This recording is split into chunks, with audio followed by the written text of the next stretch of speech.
guys, hope you're doing well. It's Talamic here with DNB Academy. Today I want to look at a project of mine and how you can make your life easier by using groups and buses. Okay, so before we get started, I'll just play through the build up and the start of the drop, and then I'll go into why I'm using buses and how I'm using them in this tune. Why you gotta use me up like that? Twisting up the knife, you're behind my back. Know that I am done.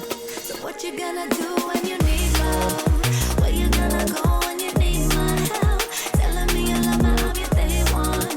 Then you turn around, keep it for yourself. What you gonna do when you need hugs? Where you gonna go when you need my help?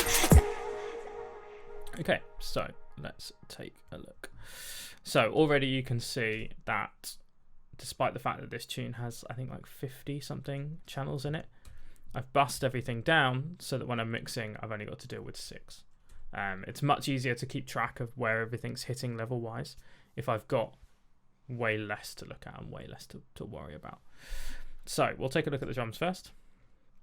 Open up my drums. I've got my fills in their own group. And then if I open up the drums, this is my standard setup for my drum bus usually, is that I'll have kick, I only tend to use one kick. Snares, I'll always group. So we've got 2 snares in this instance, but I've got them all grouped together as one.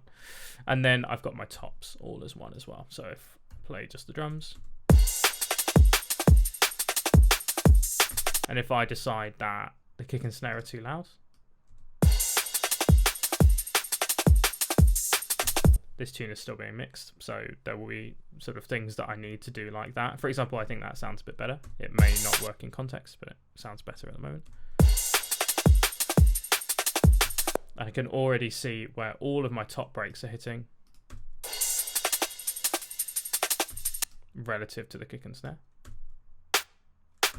I can also, if I decide that I want to high pass all of my tops, I can do that. If I make sure they're playing. Or more commonly, if I want to use something like soothe on the top loops if there's too much brightness.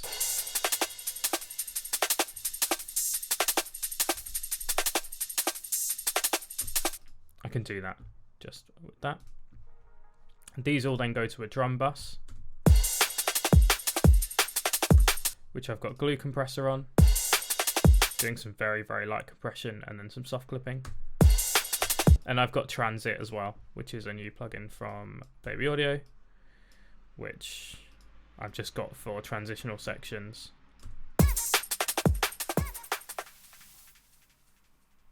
Just as a little kind of sweetener. I was the one that you turned to. Just to make life easier. I've then got my basses. So we've got 3 different basses here. I've got a sub, a mid, and then this little filler bass. And all of them are being sidechained, and I've just got the one bus with the sidechain on. So I've not got multiple different sidechains going on. I've not got things being sent to different places. I obviously sidechain with a utility, but if you were using any other sidechain, it's again really easy. So I've got all my drums grouped, but I can still access the kick. So I can still use the kick as a sidechain trigger if I wanted, and I can send that through, but still sidechain all the basses if I wanted to.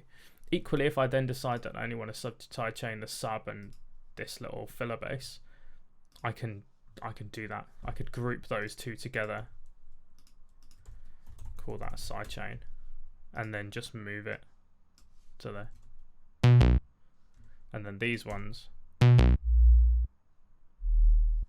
being sidechained, but this mid one isn't.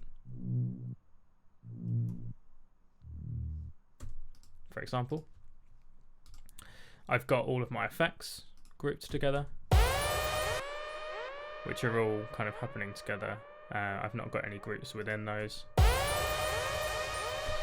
but I've compressed all of my effects together to kind of bring them out, especially at like moments in the tune where there's quite a lot going on. So what you gonna do when you fall off track? Got no one to blame, no one's got your Helps those crashes come out, and also when we've got large dynamic shifts like at the end of a drop. 1, 2 commas coming for you.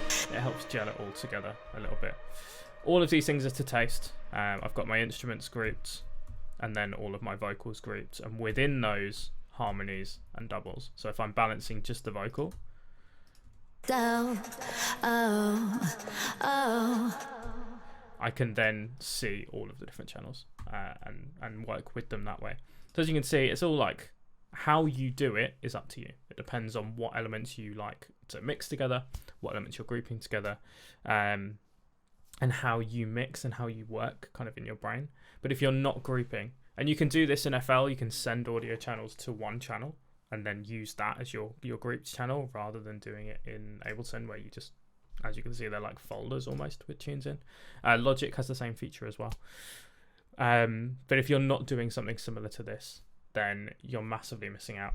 A huge part of my drum sound actually comes from bus processing and group processing as well. So yeah, hopefully that helped. It's a nice quick tip. Any questions, let us know, and I'll see you in the next one.